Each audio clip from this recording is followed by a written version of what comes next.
Bienvenue dans Inspiration créative. Je suis Kylian Talin. Je suis Valentin Decker.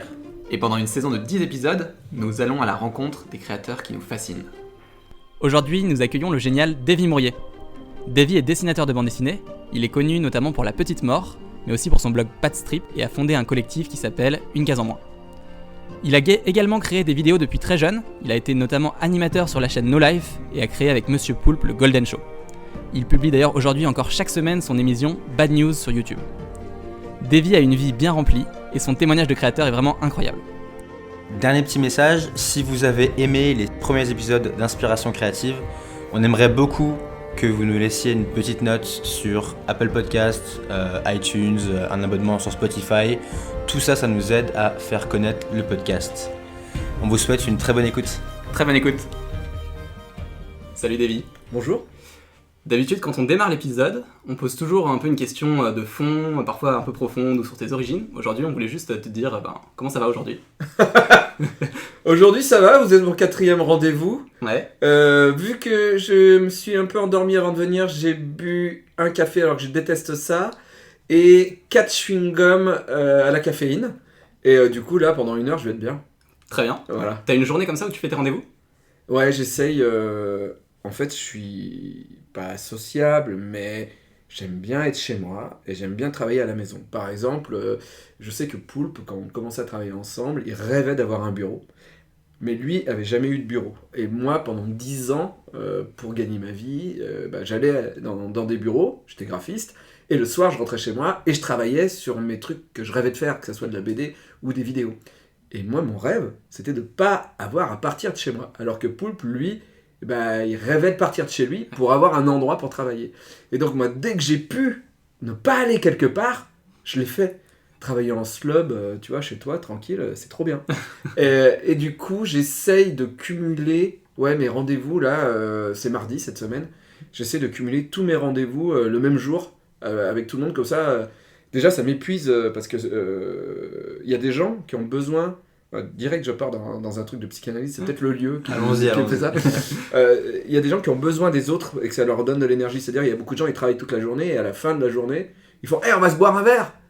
Et ils continuent. C'est-à-dire qu'ils rentrent pas chez eux tout de suite. Moi, quand j'ai travaillé toute la journée et que j'ai travaillé avec des gens, etc., j'ai qu'un rêve, c'est rentrer chez moi et allumer Netflix ou une console ou caresser mon chat et voir personne.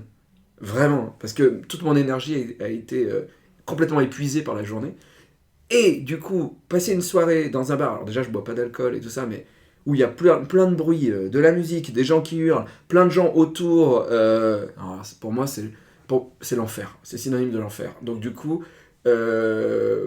oui, je cumule tout sur une journée, je vais être épuisé ce soir, parce que j'aurais vu trop de gens par rapport au reste de la semaine. Mais c'est pas que j'aime pas voir les gens, c'est juste que ça m'épuise. Parce que pour moi, ça me demande moins d'énergie d'écrire, de dessiner, de travailler, que d'avoir des rapports sociaux. Ouais.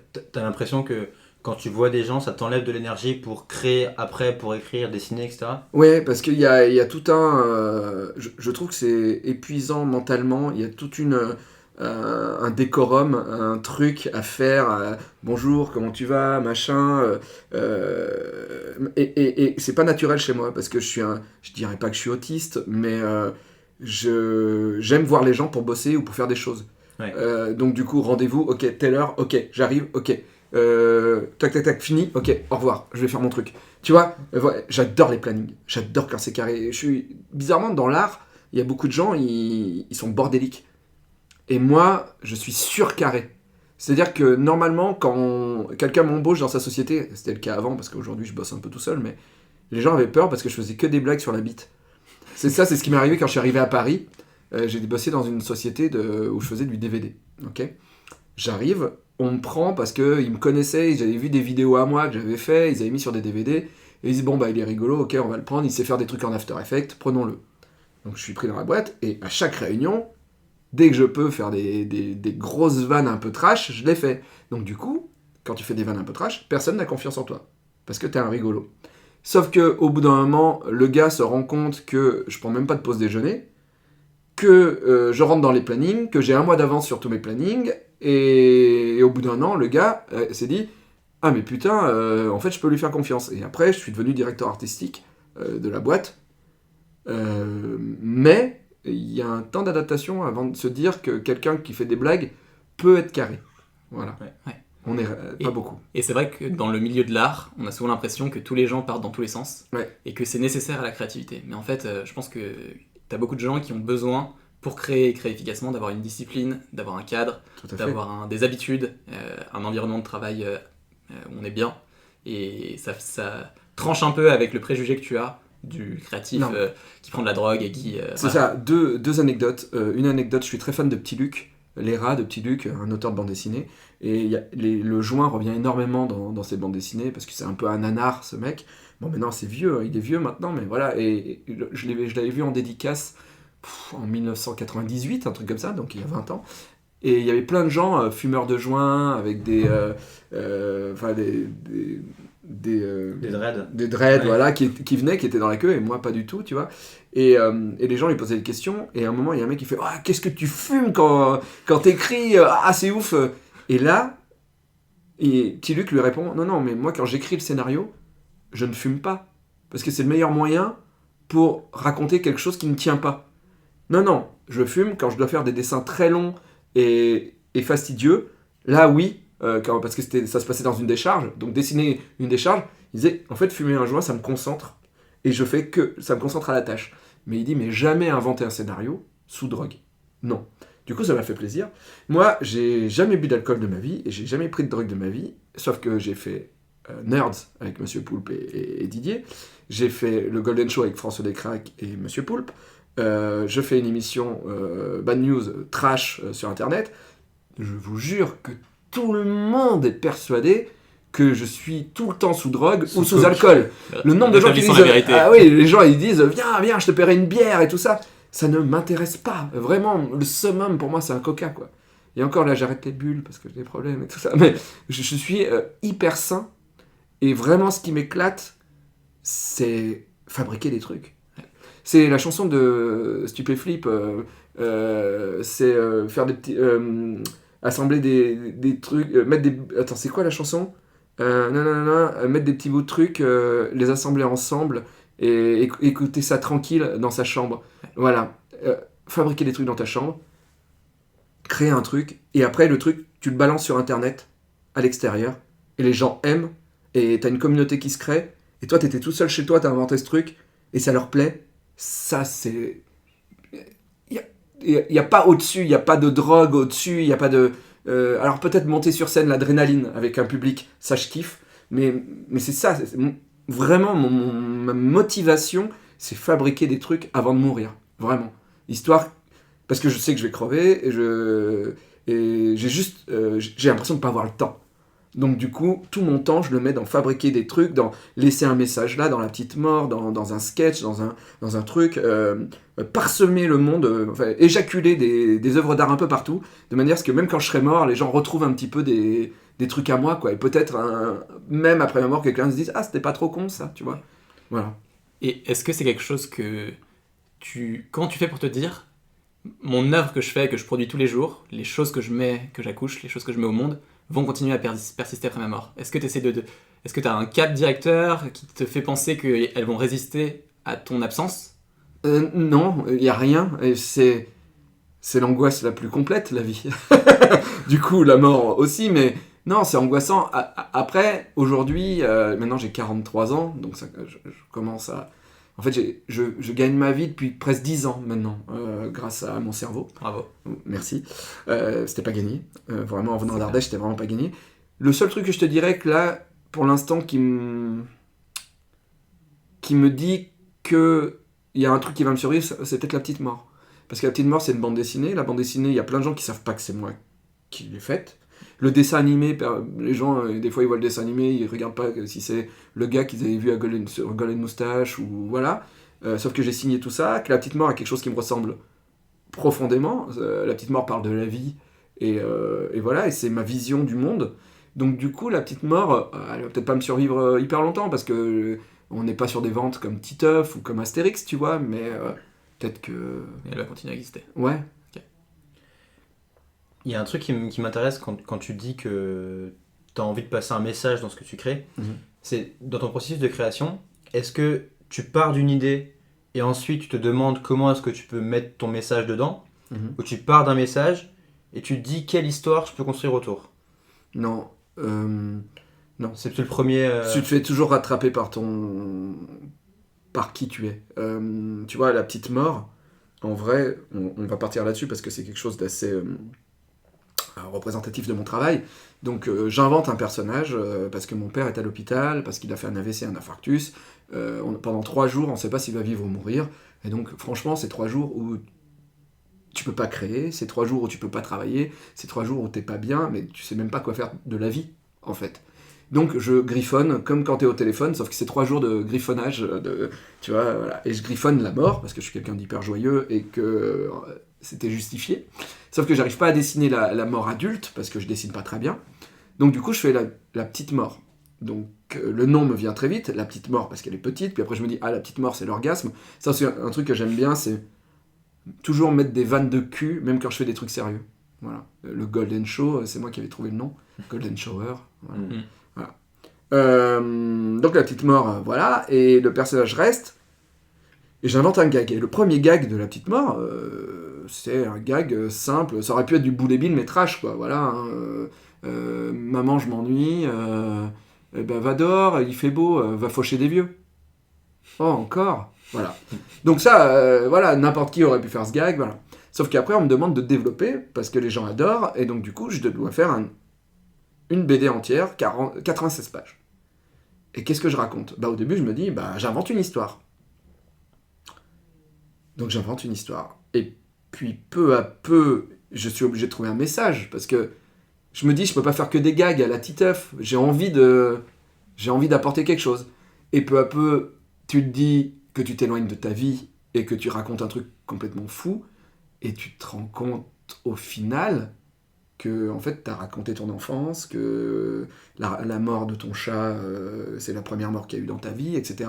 Et quand tu regardes la BD quand elle est finie, tu fais mais en fait j'ai parlé de moi encore sans faire exprès, et le message c'est mes angoisses sur la vie. Donc je pense que au départ, t'as envie de raconter un truc. Moi, la petite mort, ça me faisait marrer. Et tu te fais rattraper par toi tout le temps. Tout le temps.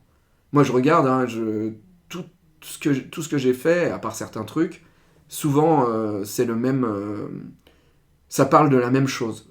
Même si je prends des formes différentes, ça parle toujours de la même chose. C'est-à-dire, c'est réussir à s'écarter de ses parents et réussir à ne pas être eux. Et est-ce qu'on peut réussir artistiquement quand on vient... Moi, je devais être fonctionnaire, mon père était fonctionnaire de mairie, je suis rentré dans la même mairie que lui. La petite mort, son père, il travaille dans la mort, il lui dit, tu vas faire le même métier que moi. La petite mort dit, non, moi, je veux être fleuriste. Et son père lui dit, mais enfin, avec la gueule que t'es obligé de travailler dans la mort. Moi, mon père, il me disait, mais pourquoi tu peux partir de la mairie, t'as des RTT. Tu vois, et c'est ça, est-ce qu'on est obligé d'être le résultat de nos parents et du lieu où on est né. Et ça m'angoisse profondément.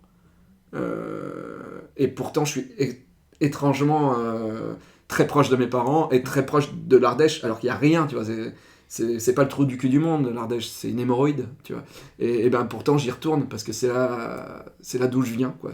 Voilà. Et est-ce que quand tu étais petit, du coup, tu sentais un peu peut-être une je sais pas quel est le bon mot, mais une enclave qui entourait un peu ta créativité, et tu t'es dit, pour arriver à vraiment exprimer ce que j'ai au fond de moi, j'ai besoin de sortir de tout ça, de pas suivre le chemin de la mairie, d'être dans mon propre truc et de faire éclater un peu ce que j'ai au fond de moi, quoi. La petite flamme, on va dire. Ouais, c'est vachement bien ce que tu dis. Et c'est très bizarre parce que moi, je suis très innocent et j'ai pas compris ce qui n'allait pas. Vraiment, honnêtement, j'étais mal. Le psy m'a dit que j'avais commencé une dépression à 13 ans. J'avais plein de maladies, plein de trucs qu'on ne comprenait pas. Alors en Ardèche, on n'entend même pas chez le psy, crois-moi. Surtout dans les années 90, ça n'existe pas. C'est pour les fous. Et en fait, j'étais déjà en dépression. Mais en dépression de quoi, tu vois ? Et puis, je voyais des potes, j'avais des amis. Bizarrement, je me rapprochais toujours des asociaux ou des gens paumés. Voilà. Mais voilà, on se retrouvait entre nous, et puis moi l'alcool ça m'intéressait pas, voilà, les geeks à l'époque on n'était pas beaucoup, hein. Donc on se retrouvait pour jouer à la console mais on était moqués, tout ça. Après à un moment j'ai eu envie d'avoir des rapports sexuels, tu vois, c'est légitime à un moment, et du coup je me suis rapproché de gens qui n'étaient pas dans mon univers. Et des mecs qui, je disais, mais comment vous faites? Enfin, il me dit, il faut aller dans les balles. Alors, parce qu'en Ardèche, nous, on a les balles. À Paris, c'est pas pareil. Donc, du coup, je suis allé dans les balles pour faire quand même. Sauf que je bois pas d'alcool, je fume pas et je danse pas, tu vois. Ouais. Du coup, je vais dans tous les balles, tous les samedis, tout ça. Je m'assois et j'ai envie de pleurer. Et je sais pas pourquoi, parce que la vie ne m'offre pas autre chose. Et je ne sais pas qu'il peut y avoir autre chose. Alors oui, j'ai envie de créer des trucs. Oui, je fais des BD. Depuis le CP, je dis à tout le monde que je vais être auteur de bande dessinée. Donc oui, je dessine. Oui, je fais des trucs. Mais c'est des rêves. C'est des rêves. Parce que tout le monde te le dit que c'est des rêves. Mes parents m'ont jamais empêché de faire ces métiers-là. Mais tout le monde me disait, peu d'élus. Tu vois, beaucoup d'appelés, mais peu d'élus. Et moi, je me disais, oui, ils ont raison. Bon, je rêve quand même, je le fais à côté. Mais tu vois, j'ai jamais fait chier en disant non, je ferai pas un autre métier, c'est pour ça que j'ai fait graphiste, etc. Tu vois. Ce que j'ai bien fait, parce que ça m'a fait vivre pendant 10 ans. Mais du coup, il m'a fallu très longtemps pour comprendre que j'étais malheureux en Ardèche, parce que le schéma famille, maison, emprunt, télé, voiture, chien, boulot à vie, ça me rendait foutrement malheureux. La mairie d'Annonay m'a fait rentrer en dépression complète. Bonjour à eux. Hein? Bonjour à eux s'ils écoutent. Bonjour. Non, mais merci à eux. Parce que, en vrai, là, en fait, c'est un truc qui est arrivé dans ma vie. Si on parle de créativité, voilà. Je fabriquais des trucs. En fait, ça commençait à bouger un petit peu. Donc, on est en 2000, à peu près. 2001-2002. On fait des vidéos sur Internet, avant l'invention de YouTube. D'accord ? On est fortement inspiré par Les Nuls et les Inconnus et les Bitoman d'Alex Pilote. On mélange un peu tout ça et on fait des sketchs chelous sans budget, tournés en Ardèche dans ma maison avec un caméscope, voilà. Qu'on met sur Internet, on a 500 vues, voilà. Les week-ends en dédicace, des fois, il y a très peu de salons de Japanime. Aujourd'hui, il y en a tous les week-ends. À l'époque, il fallait un à Toulon et un à Paris, tu vois, voilà. Et on dédicace. Et le temps d'un week-end, une fois par an, on est des restas. Mais vraiment. C'est-à-dire qu'on arrive, on dédicace, tout ça, machin. Ah, c'est les mecs qui ont fait la vidéo de l'œil, ouais, Resident Kitsch, c'est eux. On dédicace. Et le lundi, je me retrouve à la mairie d'Annonay. Waouh, voilà. C'est dur. Et t'as vraiment les montagnes russes, tu vois, vraiment. Ouais. Et puis on gagne un voyage à Los Angeles avec un concours de vidéo. Et là, d'un seul coup, dans ma tête, de mec de 22, 23 ans, tu vois, mon ego, c'est plus où il est. Tu vois. Et je me dis, non mais c'est bon, on va y arriver. Mais je sais pas comment y arriver. Puis je suis en Ardèche. Et puis, faire quoi d'autre de plus, tu vois. YouTube n'existe pas. Comment se faire connaître plus? J'envoie des VHS à Game One. Il y a que Game One, tu vois. Puis Game One s'en fout. Donc du coup, Vas-y. Ce que je trouve impressionnant, c'est que je vois, dans mon cas et dans celui de Valentin, comment l'entourage joue énormément sur ta capacité à prendre conscience de ce qui existe autour de toi. Oui. Et dans ton cas, tu vas nous le raconter, je pense, mais pour arriver à sortir de ça où t'es dans une bulle où tu ne sais pas forcément par où il faut tirer pour te faire repérer, je sais pas si c'est le bon mot, mais avancer vers plus d'audience et plus de créativité, c'est assez fou, quoi. Oui, et surtout, et il y a un autre truc, c'est est-ce que t'en es capable? C'est-à-dire que toi, t'es persuadé d'en être capable, tout ça, mais si ça n'arrive pas, est-ce que tu es le mec taré de TF1 la nuit qui dit, moi de toute façon, je vais être chanteur, hein, je suis fort, et puis tu le vois à la fin dans un karaoké où il y a 3 personnes, il reprend du Johnny, et là tu fais, oh là là, la honte, est-ce que je suis ça? Est-ce que j'ai conscience? Est-ce que je me sens plus fort que je ne le suis? Est-ce que j'ai raison? À part le public, personne ne peut te le dire, tu vois. Et ce qui est dingue, c'est que Kylian, c'est pareil pour lui, je pense, mais moi j'ai grandi dans un village de 1500 habitants en Alsace, donc vraiment perdu. Ouais. Je suis allé au lycée dans la ville, c'était Mulhouse, et donc c'était un peu le truc, tu découvres un nouveau monde, mais jamais ce monde-là, de la créativité, des idées, il m'a paru possible en tout cas.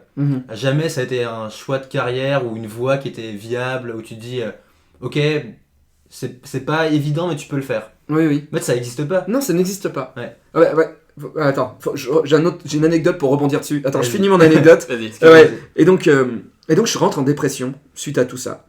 Et j'avais un collègue de travail qui s'appelle Ruben Gonzalez, qui avait 15 ans de plus que moi. Il était photographe. Et ce mec me voit arriver et de jour en jour, je me rase plus, je suis en dépression parce que je vis très mal ce truc de je suis une resta une fois par an, mes vidéos sont téléchargées, mais quoi faire, tout ça. Et un jour, il me dit ça va pas, qu'est-ce qui va pas? Et je lui dis ça m'énerve, j'invente des trucs, tout ça, et puis tout le monde s'en fout. Et il me dit mais est-ce que tu as assez travaillé pour avoir les fruits de ton travail? Tu crois que tu as assez bossé? Je lui dis oui, j'ai assez bossé, oui. Maintenant, c'est les gens qui viennent pas me voir, voilà. Et il me dit, est-ce que tu crois pas que si tu avais vraiment bossé, les gens seraient pas venus te voir? Et là, j'ai fait, non.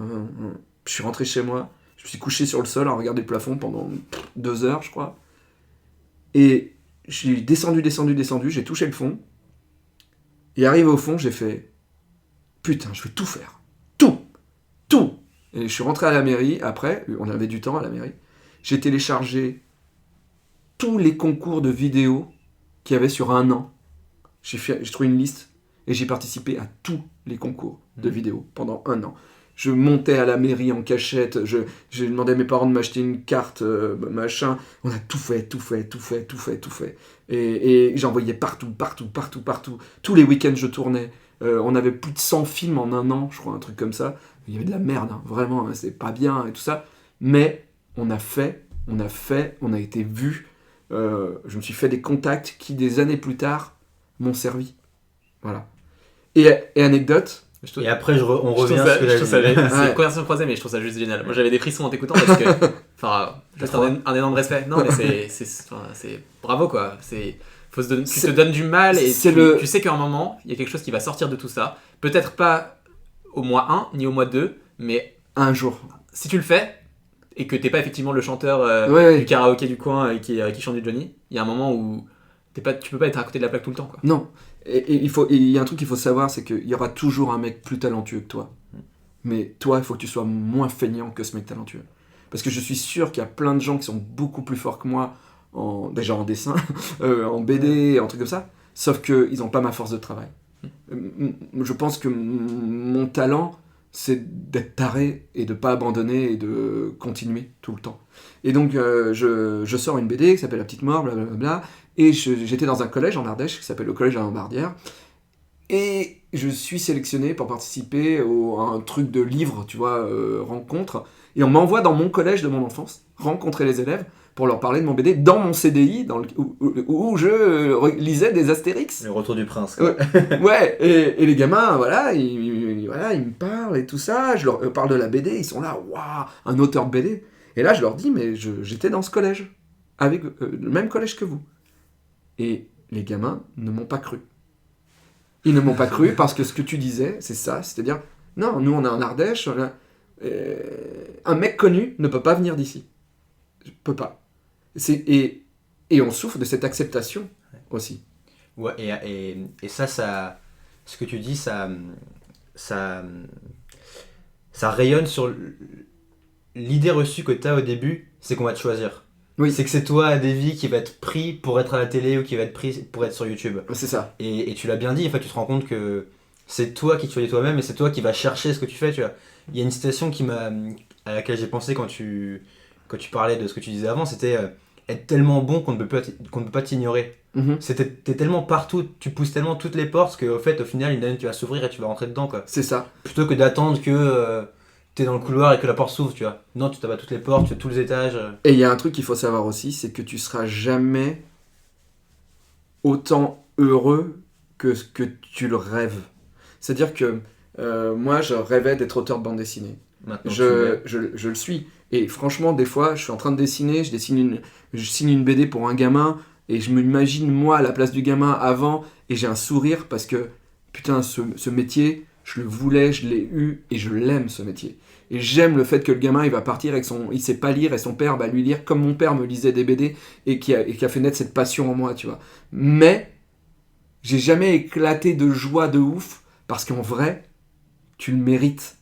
C'est-à-dire que t'es persuadé quand t'es jeune que, voilà, il y a ce truc de mec, tu vois, je faisais mes bandes dessinées dégueulasses, et je me disais, je vais aller chez Dupuis, je vais leur montrer, et Dupuis va faire, génial, on t'édite, et j'allais faire, ouais, tu vois, en une journée, ouais, et là t'es heureux. T'espères presque avoir un coup de chance, quoi. Oui, c'est ça. Et en vrai, j'ai mis 15 ans à faire des BD. Et donc au bout de 15 ans, quand on me dit, ok, on va te signer, tout ça, machin. Puis entre-temps, il y a une boîte qui a fermé, qui a coulé, un autre mec qui est devenu chelou, il a voulu partir avec tes droits et tout ça, machin. T'arrives à faire une BD, tu sais pas, la BD se vend, est-ce qu'elle va se vendre ou pas? Oui, elle se vend un peu, ah ok, machin. Et en fait, c'est que de la demi-teinte, tout le temps. Et finalement, t'es content, mais t'as cravaché. Tu vois, tu seras jamais autant comme dans tes rêves, tu vois. Plutôt qu'un grand yes, c'est plus genre... c'est plutôt, ça te rassure. En vrai, ça te dit, ok, je me suis pas trompé. Ok, j'ai peut-être raison. Tu vois, le prix, les 100 000 abonnés YouTube qu'on a eu là pour Bad News, c'est Bad News, tout ça, même s'il y a eu Nerds avant avec cette chaîne, mais j'ai plafonné à 50 000 pendant très longtemps. Je m'y suis remis à YouTube dernièrement, et là, on est monté aux 100 000 et on a eu le prix. Mon pote Thomas qui fait l'émission avec moi, qui lui est tout jeune et découvre, quand il a vu le prix YouTube, lui il a pété un plomb, il a fait waouh, 100 000. Et moi j'ai fait oui, mais c'est cool. Putain, depuis combien de temps faut ramer sur internet pour arriver là, tu vois. C'est ouf à quel point je trouve que c'est quasiment toujours cette histoire là, c'est toujours la même histoire, c'est toujours le truc. En fait, j'ai mis. Là où je suis, c'est trop bien, mais j'ai mis 20 ans à y être, quoi. C'est ça. Et là, c'est le 8e épisode ou le 9e. Ouais. Et à chaque fois, pratiquement, c'était exactement pareil, c'était le même schéma. Et je me rends compte que toutes les personnes qu'on regarde avec admiration, peu importe le domaine, en fait, c'est souvent ça quand tu vas creuser leur vie et quand tu vas vraiment t'intéresser à ce qu'ils ont fait avant, quoi. Après, il y a aujourd'hui, grâce à cause, je vous laisse choisir le bon mot, de YouTube, t'as des histoires complètement différentes. T'as des gens de 20 ans qui explosent, mais qui n'ont pas eu... Moi, je pense que connaître la merde, c'est pas mal. Parce que ça permet déjà de ne pas avoir des crises d'ego un peu folles, comme certaines personnes peuvent avoir. Et surtout, ça te permet d'avoir quelque chose à raconter et de savoir ce que tu veux en faire de cette notoriété. Parce que quand tu commences trop tôt, parfois... tu peux te cramer. C'est clair. Et puis, ça te permet aussi de comprendre ce que tu fais, comment ça marche, et comment tu as fait pour que ça marche, et comment faire pour le répliquer. Et puis moi surtout, moi je dirais pas que je suis un phénix ou un truc comme ça, mais j'ai eu un gros coup dur en 2014, déjà avec Poulpe, on s'était séparés un peu avant, j'ai ma copine de l'époque qui m'a quitté et tout ça, j'ai pu me voir ma gueule, et du coup je me suis mis à fond dans la bande dessinée. Et crois-moi, avec Internet, en 6 mois, tu disparais, quoi. Tu vois, t'es plus sur Golden Moustache, t'es plus sur Studio Bagel, les gens t'oublient, mais vraiment complètement. Là, et j'ai vu peu à peu les ventes de mes BD baisser. Parce qu'en fait, les gens achetaient parce que c'était moi, parce qu'ils m'avaient vu en vidéo. Et là, j'ai compris que ma carrière est intimement liée à mon image, et en plus est intimement liée à mon image de mec trash. Alors qu'aujourd'hui, j'aimerais... non, j'aime les deux. Mais j'ai envie de raconter aussi des trucs plus profonds, de faire des livres avec des poèmes, peut-être, tu vois, des trucs comme ça. Alors, j'ai pas envie d'être non plus Elie Semoun. Mais bon, tu vois, je vais pas faire une chanson, un album de Bossa Nova. Mais voilà. Et du coup, à un moment, je me suis dit, en parlant avec Lewis Trondheim, il m'a dit, si ton image est liée à YouTube, il m'a dit, retourne sur YouTube. Je lui dis, mais comment ?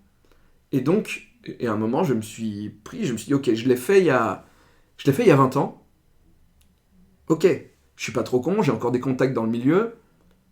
Il faut repartir. Et du coup, j'ai commencé à réfléchir, essayer de trouver des formats, à me dire, ok, comment aujourd'hui revenir sur YouTube, comment réussir à avoir une communauté.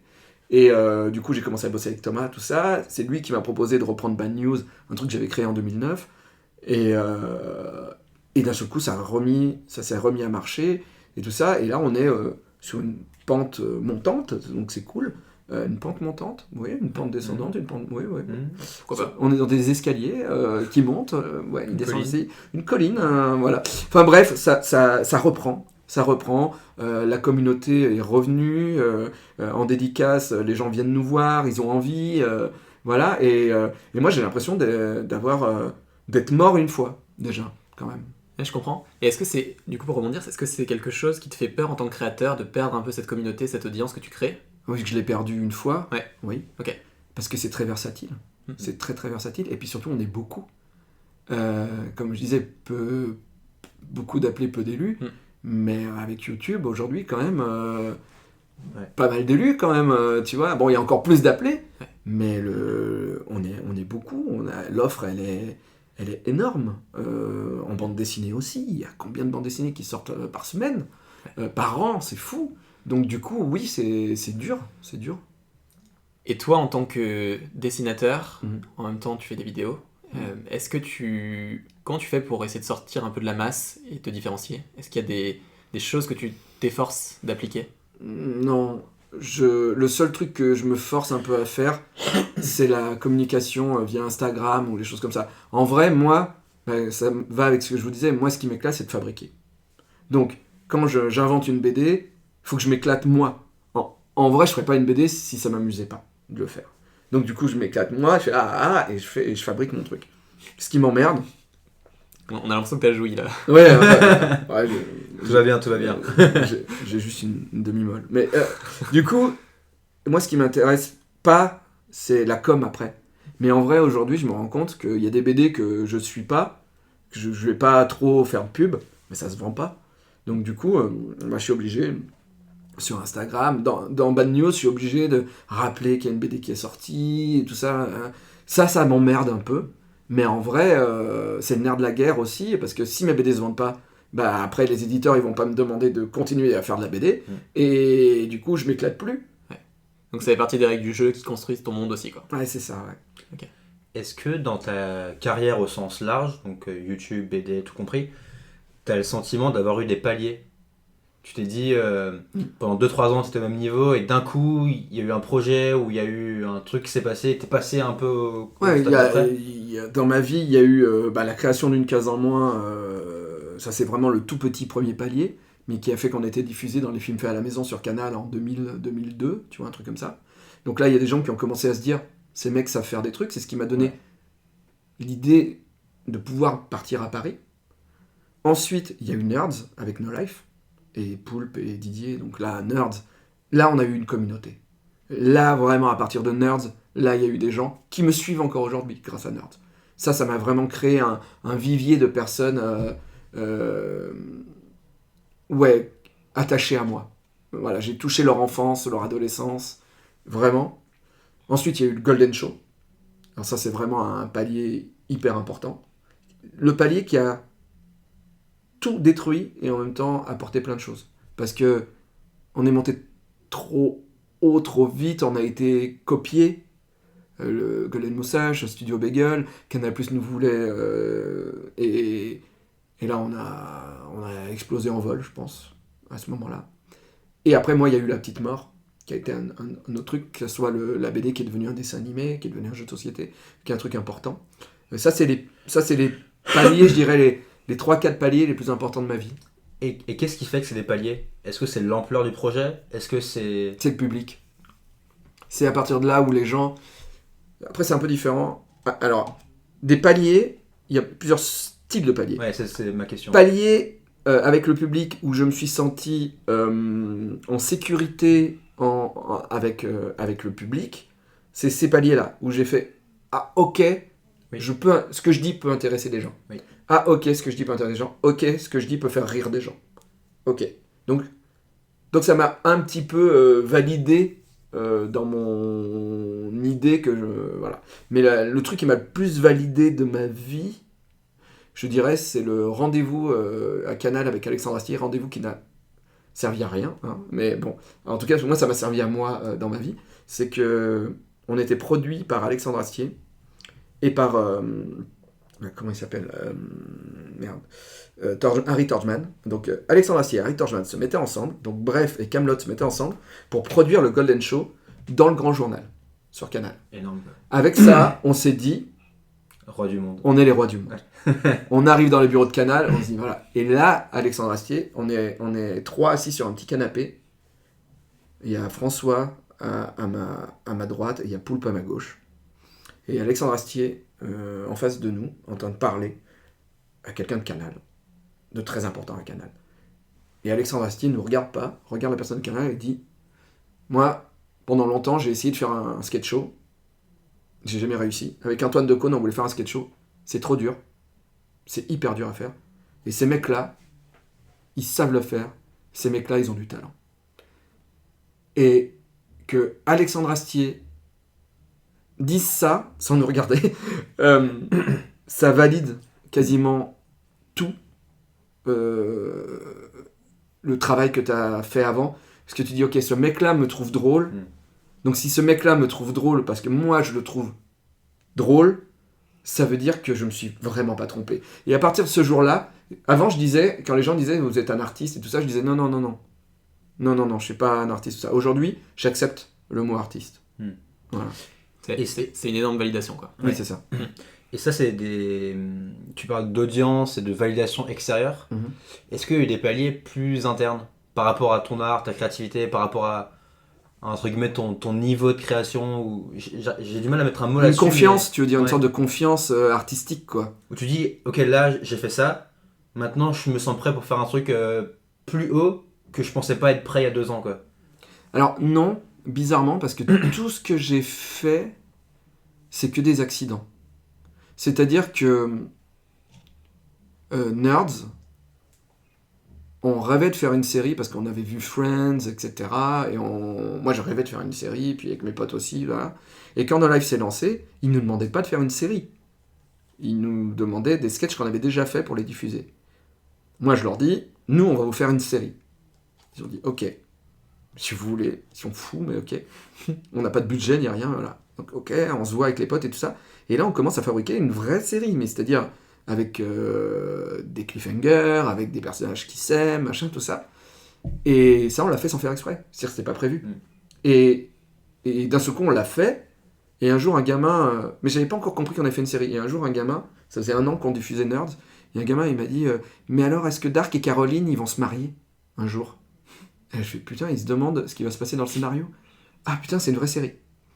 Et après, quand on s'est ennuyé, tu vois, on a eu envie de faire du sketch avec Poulpe. Comme les Américains faisaient, comme les nuls faisaient, comme les inconnus faisaient. Et du coup, on a fait le Golden Show. Mais en vrai, on s'est jamais dit ça va marcher de ouf. On s'est juste dit qu'est-ce qu'on a envie de faire maintenant? Ça, on l'a fait, et c'est ce que les gens avaient envie de voir à ce moment-là. Et ça, c'est pas faire exprès. Et La Petite Mort, c'est un accident. Voilà. En vrai, non, c'est surtout c'est s'écouter beaucoup. Mais c'est pas tout le temps vrai, parce que tu vois, j'ai sorti une BD dernièrement que j'aime beaucoup, qui s'appelle Les Sous-Vivants. Bah, on n'en a pas vendu, quoi. Et t'as beau dire aux gens, allez voir, j'ai l'impression qu'ils s'en battent les couilles, ils vont pas aller acheter la BD, et puis voilà. Il y a des fois, tu te trompes, et des fois, t'es dans l'air du temps. Et tu comprends pourquoi ils vont pas l'acheter? C'est un mystère. Un mystère, ouais. Moi, c'est ouf, ça. C'est pas évident. Mais la seule chose que tu peux faire, c'est de te dire, plus tu en fais, et plus tu essayes de faire à chaque fois des choses qui te plaisent à toi, oui, c'est ça. Plus t'as de chances que le Golden Show sorte du lot, que ouais, Netflix sorte du lot. C'est ça. C'est beaucoup d'énergie. En fait, en vrai, on dit dans ce milieu beaucoup d'appelés, peu d'élus, mais dans les trucs que tu fabriques aussi. Ouais. C'est-à-dire que il faut que tu fabriques beaucoup pour qu'il y ait un truc peut-être qui trouve son public, tu vois. Parce que en vrai, regarde avec Poulpe, tout ce qu'on a fait, toutes les émissions, les vidéos, les podcasts, les trucs, les séries avortées, les trucs comme ça. Au final, les gens se rappellent de Nerds, du Golden Show, tu vois. Et le Golden Show, certains sketchs uniquement, tu vois. Donc ouais, c'est... Tout à l'heure, t'as dit quelque chose que j'ai trouvé intéressant, je me suis dit que j'y reviendrai après. Oui. T'as dit donc on a fait le Golden Show, on a été copié. Et moi, c'est une question sur laquelle je réfléchis pas mal en ce moment. Est-ce que quand tu es créateur de quelque chose, quand tu fabriques des choses dans ta chambre ou autre, et que tu es copié, qu'est-ce que tu as ressenti à ce moment-là? Est-ce que c'est une validation pour toi? Au contraire, tu t'es dit, mais ces gens-là, c'est des salauds. Ce qui me fait chier, c'est quand il y a des gens qui me disent bravo pour ta réussite pour Golden Moustache, et les mecs sont persuadés que j'ai des actions dans Golden Moustache ou des trucs comme ça. Ça me fait mal au cul parce que j'ai pas vu beaucoup de thunes. Un jour, on m'a payé 80 € pour un sketch. Okay. Voilà. Donc, non, je gagne pas beaucoup d'argent avec Golden Moustache. Des fois, t'es vénère. Des fois, ça fait partie des règles du jeu. Tu sais, je sais pas, j'ai l'impression que sur Internet, j'ai fait plein de trucs. Et des fois, après, j'ai vu des gens qui avaient fait des trucs. Est-ce qu'on a eu la même idée au même moment ? Est-ce que la personne a vu et a vu le filon et pas toi et a développé le truc Tu sais pas, pour le nom du Golden Show, ça fait un peu mal au cul. C'est pas très loin. C'est grillé, ouais. Pour le coup. Surtout quand c'est M6 derrière, tu vois. Ouais. Tu vois, c'est pas des petits gars, ils peuvent te mettre un chèque. Tu vois. Ok, ouais. D'accord.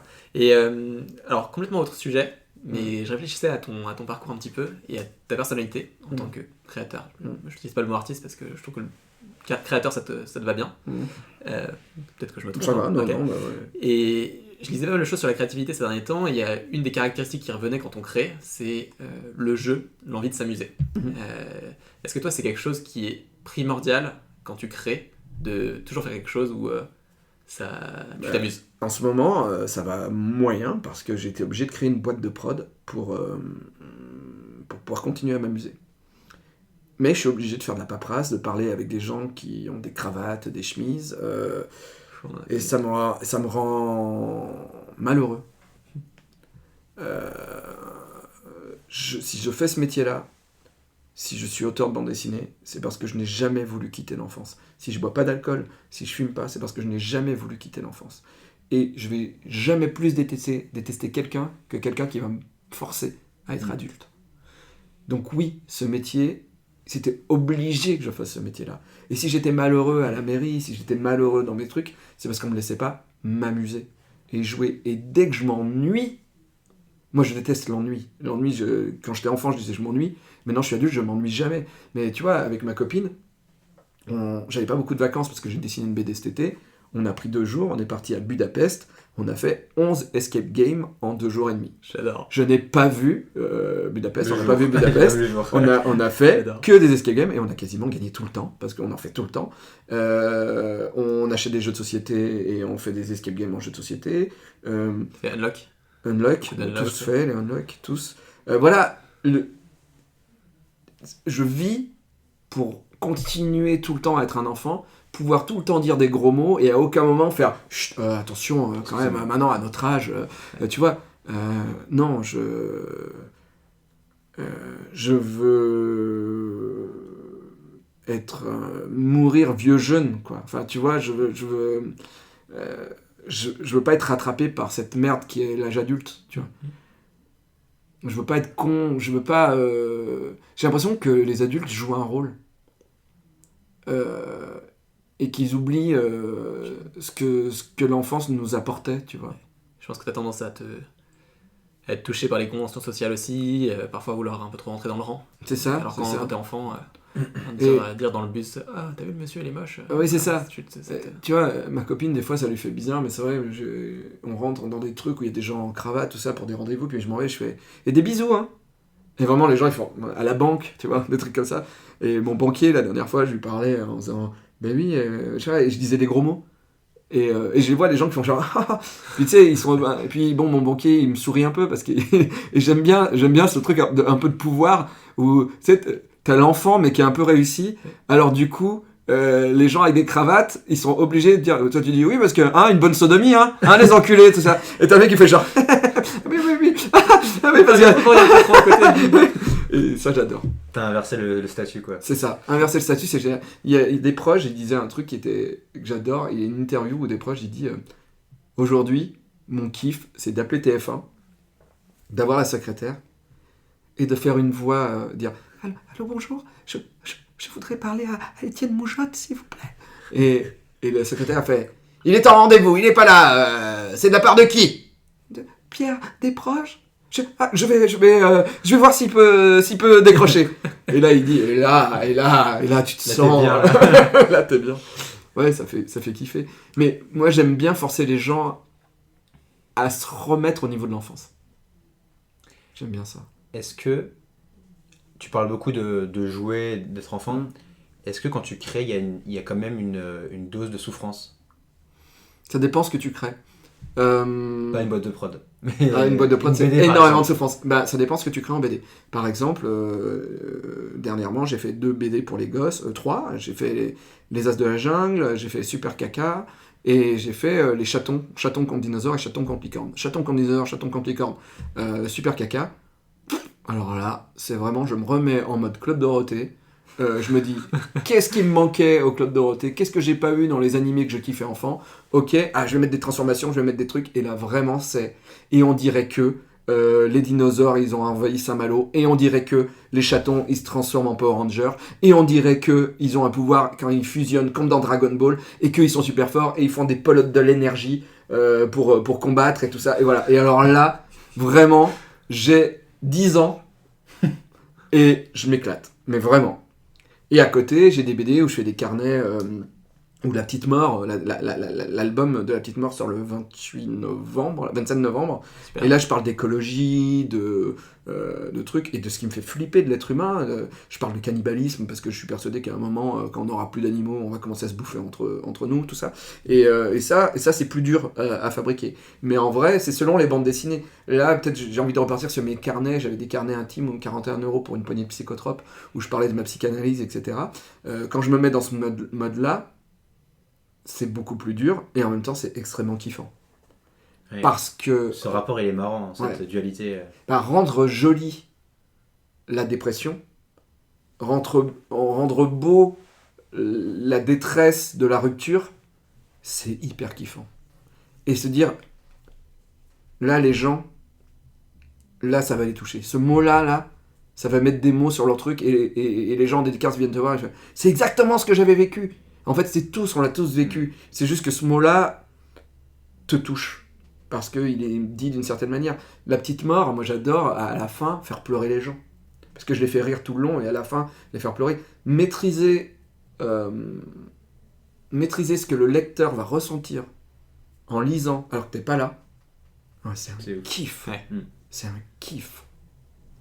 J'ai l'impression que tu es prêt à accepter la souffrance que certaines créations te procurent pour pouvoir vivre le plaisir qui en découle. Pire, je pense que je vis très mal le bonheur parce que c'est pas hyper productif artistiquement. Il y a cette théorie qui dit que t'as moins de trucs à dire. Ouais, alors, non, parce que quand t'es heureux, tu crées d'autres choses. Mais quand t'es malheureux, pourtant il y a une phrase très belle dans la série Californication où sa fille, elle écoute énormément de black metal et tout ça machin, et elle écoute une musique triste et tout machin, et son père écoute et lui dit attention, c'est pas parce que c'est triste que c'est beau. Et cette phrase m'a marqué, et j'ai fait c'est beau cette phrase, et en même temps c'est triste. en fait je me dis mais en fait c'est pas si vrai, parce que regarde les BD qui marchent le plus ou les œuvres qui te touchent le plus, que tu te rappelleras tout le temps, il y a forcément une part de tristesse, de dépression, ou de... c'est rarement les chansons joyeuses qui vont te marquer à tout jamais, tu vois. Bon après, peut-être aussi que je réfléchis trop par rapport à mon truc à moi. Moi, j'écoute que des trucs, moi j'écoute Brel, j'écoute Orelsan, et plus la chanson va être triste, plus je vais la kiffer, quoi. Voilà. Peut-être que la tristesse et la mélancolie ont une capacité à toucher le cœur des gens plus rapidement que certaines autres émotions. Comme un commentaire YouTube qui te dit que t'es une merde, alors qu'il y en a 120 qui disent que t'es génial. Ouais. Et tu fais attention beaucoup à celui-là. Ouais. C'est... Peut-être parce que c'est des moments plus durs, et du coup on n'a pas envie de les revivre, ou en tout cas on comprend tout de suite. On comprend tout de suite ce que l'artiste veut dire, tu vois. Tandis que le bonheur, c'est beaucoup plus flou. Tu les lis, les commentaires YouTube ? Ouais. Et ça te touche, ou t'as réussi avec le temps à prendre du recul ? Ça c'est un truc, Thomas par exemple, qui lui donc découvre YouTube via Bad News, etc. Lui est très très touché par les commentaires. Et moi, j'ai appris un truc. Donc je vous ai dit l'histoire du phénix, machin, tout ça. Avant, les commentaires YouTube négatifs me faisaient extrêmement mal, vraiment. Et puis j'ai disparu d'internet. Et j'avais plus de commentaires dans mes vidéos. Ou alors 2-3 Gaulois qui résistaient encore à l'envahisseur et qui me disaient c'est génial, Davy. Voilà. Et puis on est revenu sur YouTube, tout ça. On a eu 100 000 abonnés. Et là, il y a des gens qui commencent à nous insulter. Et ça veut dire qu'on est vu, putain. Et j'ai dit à Thomas, mec, profite.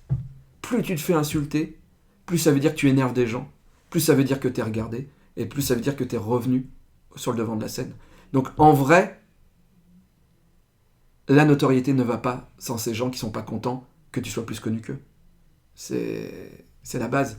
Et en vrai, plus t'en as, finalement, plus t'es bien. Plus tu vois. À part si t'es Raptor... Ou Hitler. Oui, Hitler ou Raptor dissident, voilà. Ouais. C'était un con, quoi. Mais c'est comme hyper paradoxal. Tu dis le succès, ça veut dire qu'il y a des gens qui te détestent. Ouais. Ça signifie que t'es aussi suffisamment clivant pour que... Il y a des gens qui adhèrent, ton audience, des gens t'es super Après avec Bad News, bon, on est clivant, hein, ça c'est de base, hein, on dit des gros mots, on parle de gens qui meurent, ça c'est sûr c'est clivant. Mais c'est normal qu'il y a des gens que ça va divertir et qui vont accrocher, et d'autres qui vont se dire, mais attends, c'est quoi Bien sûr.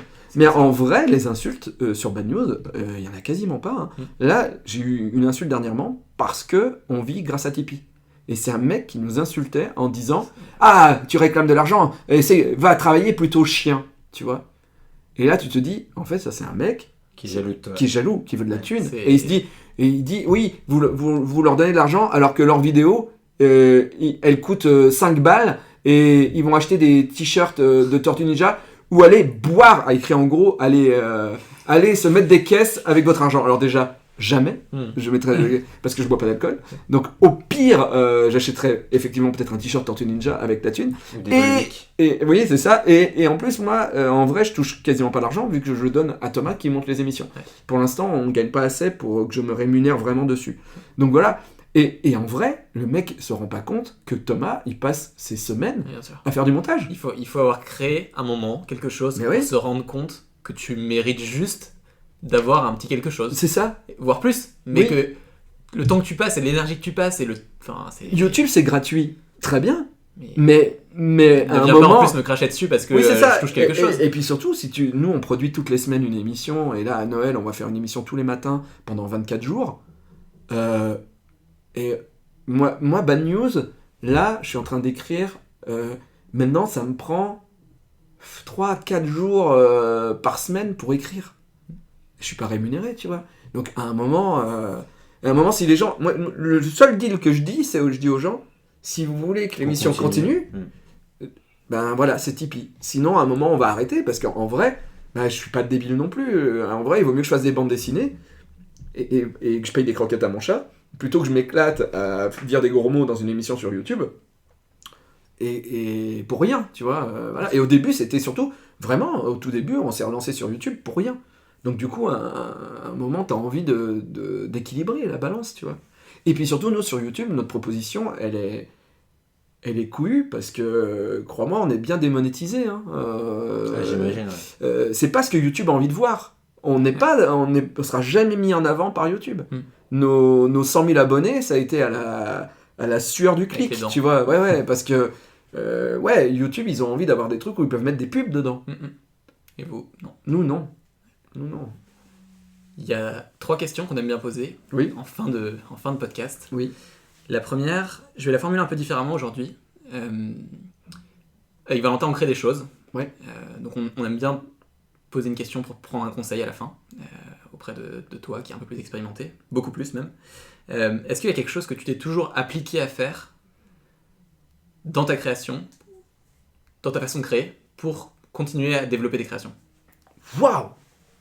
Est-ce qu'il y a une petite boussole où tu t'es dit, tout le temps, c'est un peu mon fil rouge ou quelque chose, une habitude que j'essaie de toujours avoir pour faire grandir ma communauté et développer ce que je fais? Être sincère. J'ai toujours dit ce que je ressentais, ce que je pensais. Il y a des vidéos sur YouTube où tu peux me voir en train de chialer parce que je sors de chez le psy. Pas tricher. Moi, j'ai l'impression que les gens, ils en ont marre de la télévision, parce que la télévision, c'est des mecs en costard avec des paillettes. Et moi, ce que j'ai aimé dans YouTube, c'était le YouTube d'avant. Le YouTube où, quand il y allait, les gens étaient vrais. pas le YouTube de Webedia, où c'est la télévision, sur YouTube, tu vois. Et donc, du coup, moi, je me suis toujours attelé à dire les choses. Tu vois, Bad News, finalement, on dit des gros mots, on est entre potes, et c'est ce que tout le monde fait chez soi, tu vois. C'est sincère. C'est sincère. Être sincère, c'est la base. Top. Franchement, c'est top. J'espère qu'on aurait pu être sincère aussi. Enfin, on aurait pu être sincère avec toi. Je trouve que le podcast se prête bien aussi à ce format de... Tu vois, on a dit des gros mots, on a dit des... Voilà. Surtout moi. Détendu, non, mais c'est détendu et c'est ça qui est agréable aussi. Oui, mais se laisser aller, ouais. Après, c'est vrai qu'on a un beau studio aussi pour te recevoir, donc ça ça crée un cadre. On voit la Tour Eiffel, on voit la Tour Eiffel, Montparnasse, on a investi. Ouais, c'est bien. L'autre question, tu as parlé de la mort un peu. Mm-hmm. Qu'est-ce que tu as envie qu'on dise de toi quand tu seras mort? Tu parlais un peu de la trace que tu veux laisser. C'est quoi le message que tu as envie qu'on retienne de toi? C'est quoi le...